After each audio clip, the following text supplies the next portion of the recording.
السلام علیکم دوستو، میں ہوں جنید اور آپ دیکھ رہے ہیں ایم جنید ٹی وی۔ اس ویڈیو کے پہلے قسطوں میں ہم نے بتایا کہ سلجوقی سلطنت کیسے شروع ہوئی اور اس کے حکمران کون تھے، اور سلاجقہ روم کا زوال کیسے ہوا، اور اس کے بعد ایک عظیم سلطنت عثمانیہ کا دور کیسے شروع ہوا اور اس کے بانی کون تھے۔ اور آج اس ویڈیو میں ہم سلطنت عثمانیہ کے بانی عثمان اول کی زندگی کے حالات کے بارے میں جانیں گے، اور یہ بھی جانیں گے کہ انہوں نے مسلمانوں کی عظیم سلطنت عثمانیہ کی بنیاد کیسے رکھی۔ دوستو، اگر آپ ہمارے چینل پر نئے ہیں تو آپ سے گزارش ہے کہ ہمارے اس چینل کو سبسکرائب کریں تاکہ ہماری ہر انفارمیٹیو ویڈیوز آپ تک سب سے پہلے پہنچے۔ سلطان عثمان اول کو عثمان غازی بھی کہا جاتا ہے، ایک ترک قائی قبیلے کے سردار ارطغرل کے یہاں 1258 عیسوی میں پیدا ہوئے۔ اپنے اوصاف اور خوبیوں میں اپنے والد سے بڑھ کر ثابت ہوئے۔ آپ میں شجاعت و قیادت، عدل و انصاف جیسی تمام خوبیاں موجود تھیں۔ 1281 عیسوی تک اپنے والد کے زیر سایہ کافی جنگوں میں شرکت کی، پھر اپنے والد کی وفات کے بعد سردار مقرر ہوئے۔ عثمان خان جب لڑکپن میں تھے تو اس وقت ایک مشہور ترک عالم اور پر اثر صوفی شیخ ادابالی ہوا کرتے تھے۔ شیخ ادابالی عثمان کے والد ارطغرل کے پرانے دوست بھی تھے۔ ادابالی اکثر و بیشتر ارطغرل سے بات کرتے تھے۔ عثمان کی دینی تربیت میں شیخ ادابالی کا بھی ہاتھ تھا۔ اس کے علاوہ عثمان کئی بار شیخ کا مہمان بھی بنے۔ ایک مرتبہ عثمان نے شیخ کی بیٹی کو دیکھا اور دیکھتے ہی ان کو اپنے لیے منتخب کر لیا اور شیخ کو شادی کا پیغام بھیجا، لیکن شیخ ادابالی چونکہ درویشانہ زندگی کو پسند فرماتے تھے تو انہوں نے عثمان سے اپنی بیٹی کی شادی کا انکار کر دیا۔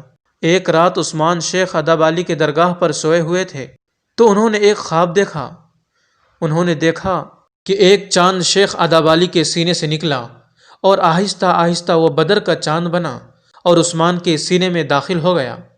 پھر عثمان کی پہلو سے ایک درخت نمودار ہوا جو بڑھتا ہی چلا گیا، یہاں تک کہ اس کی شاخیں آدھی زمین پر پھیل گئیں۔ اس درخت کی جڑوں سے دنیا کے 4 بڑے دریا بہہ رہے تھے اور اس درخت کی شاخیں 4 بڑے پہاڑوں کو سنبھالے ہوئی تھیں۔ درخت کے پتے تلواروں کے مشابہ تھے۔ اچانک ایک تیز ہوا چلی اور درخت کے پتے ایک بر اعظم کی طرف ہو گئے۔ وہ بر اعظم ایک انگوٹھی کی طرح دکھائی دیتا تھا۔ عثمان اس انگوٹھی کو پہننا ہی چاہتے تھے کہ اس کی آنکھ کھل گئی۔ عثمان نے یہ خواب ادابالی کو بیان کیا۔ خواب سننے کے بعد شیخ نے فوراً اپنی بیٹی کا نکاح عثمان سے کر دیا۔ اب یہاں تاریخ میں اختلاف پیدا ہوتا ہے۔ کچھ کے مطابق شیخ کی بیٹی مال خاتون ہی تھیں اور انہی سے اور خان پیدا ہوئے۔ کچھ کے مطابق وہ عثمان کی دوسری بیوی رابعہ بالا خاتون تھیں جن سے ان کا دوسرا بیٹا علاء الدین پیدا ہوئے، اور مال خاتون کے والد عمر بے ہیں۔ بہرحال اس خواب سے سبھی متفق ہیں۔ یہ خواب عثمان's ڈریم کے نام سے جانا جاتا ہے، جو خدا کی طرف سے سلطنت عثمانیہ کا خدائی اشارہ تھا۔ سلطان عثمان میں وہ سب اوصاف پائے جاتے تھے جو ایک بانی کے لیے ضروری ہیں۔ آپ کی ہمت اور بہادری غیر معمولی تھی۔ جنگ میں خود اس طرح جذبے سے لڑتے تھے کہ سپاہیوں میں نئی روح پھونک دیتے۔ سلطان عثمان کے ہاتھ اقتدار آتے ہی اس نے بازنطینی عیسائی سلطنت کے سرحدی علاقوں کو فتح کرنا شروع کیا۔ بازنطینی علاقوں پر فتح کرنے کا سبب یہ تھا کہ وہ عثمان کے علاقے کے بالکل ساتھ تھی۔ شروع میں عثمان کی کارروائیاں مدافعانہ تھیں۔ بازنطینی قلعہ دار سلجوقی سلطنت کے سرحدی علاقوں پر حملہ کرتے تھے اور سلجوقی سلطنت کے نائب کی حیثیت سے عثمان کو ان سے جنگ کرنا ہوتی، لیکن وہ کبھی جنگ نہ ہارا۔ عثمان نے قراجہ حصار قلعے کا محاصرہ کر لیا اور جلد ہی اس بازنطینی قلعے کو فتح کر لیا۔ اسے فتح کرنے کے بعد عثمان نے بازنطینیوں کو اچھی خاصی تنبیہ کر دی کہ ان کا مقابلہ آسان حریف سے نہیں ہے۔ سلجوقی سلطان اس فتح سے بہت خوش ہوا اور اس نے عثمان کو قراجہ حصار اور اس کے ارد گرد کے تمام علاقے جو عثمان نے بزور شمشیر حاصل کیا تھا عثمان کو جاگیر میں دے دیا اور اسے نیز بک کا خطاب دیا۔ عثمان کو اس علاقے میں اپنا سکہ جاری کرنے کی اجازت دے دی۔ یوں بادشاہی کے تمام لوازمات عثمان کو میسر آ گئے۔ 1299 عیسوی میں سلطان عثمان نے اپنی خود مختار حکومت کا اعلان کر دیا۔ سن 1300 عیسوی میں ایشیائی کوچک میں تاتاریوں کے حملے سے سلجوقی سلطنت کا خاتمہ ہو گیا اور عثمان بالکل آزاد اور خود مختار ہو گیا۔ آئندہ اس کے بعد عثمان نے تمام فتوحات ایک خود مختار حکمران کی طرح کی۔ سلطان عثمان غازی کا مقصد صرف دوسرے ریاستوں کو فتح کرنا نہیں تھا، بلکہ کافی عرصے وہ شہروں کے انتظامی معاملات میں مصروف رہے، حکومت کے الگ الگ شعبے قائم کیے، عوام کی فلاح و بہبود کے لیے بہت کام کیا۔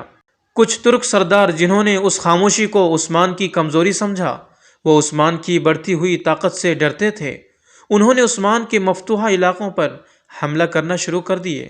1298 عیسوی میں اس نے تمام سرداروں کی غلط فہمیاں دور کر دیں، سب کو شکست دے کر دکھایا۔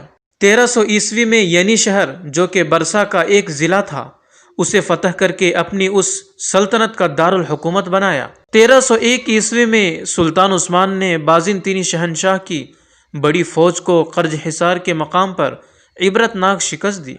6 سال کے اندر اندر عثمان بازنطینی قلعوں کو فتح کرتا ہوا بحر اسود تک پہنچ گیا۔ برسا، نائسیا اور نکومیڈیا کے ارد گرد کے تمام علاقے فتح ہو گئے۔ ان حالات کو دیکھتے ہوئے بازنطینی شہنشاہ نے تاتاریوں کو اکسایا کہ وہ عثمان پر حملہ کریں۔ تاتاریوں نے عثمان کے مفتوحہ علاقوں پر حملہ کیا۔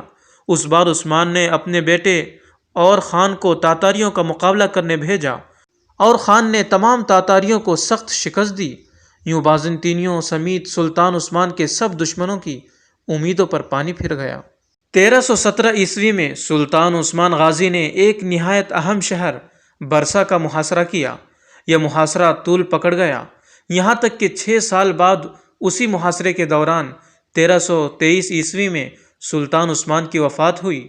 انہوں نے مرتے وقت اپنے بیٹے اور خان کو اپنا جانشین مقرر کیا۔ سلطان اور خان نے برسا کا محاصرہ جاری رکھا، اور 1326 عیسوی میں برسا اور خان کے دور میں فتح ہوا، یعنی برسا کا محاصرہ تقریباً 10 سال جاری رہا۔ سلطان عثمان کے وفات کے متعلق 2 روایات ہیں۔ 1323 عیسوی یا 1324 عیسوی میں سلطان عثمان کی وفات ہوئی۔ کچھ روایت کے مطابق برسا کی فتح کے وقت وہ بستر مرگ پر تھے۔ برسا فتح ہونے کے بعد ان کی وفات ہوئی۔ مرنے سے پہلے انہوں نے اپنے بیٹے اور خان کو طویل نصیحت کی، لوگوں میں عدل و انصاف کی تلقین کی۔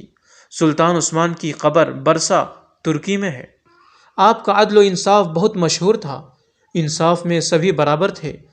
آپ نے اپنی ذاتی دولت بھی کبھی جمع نہیں کی، اپنے حصے کا مال غنیمت بھی بانٹ دیتے تھے۔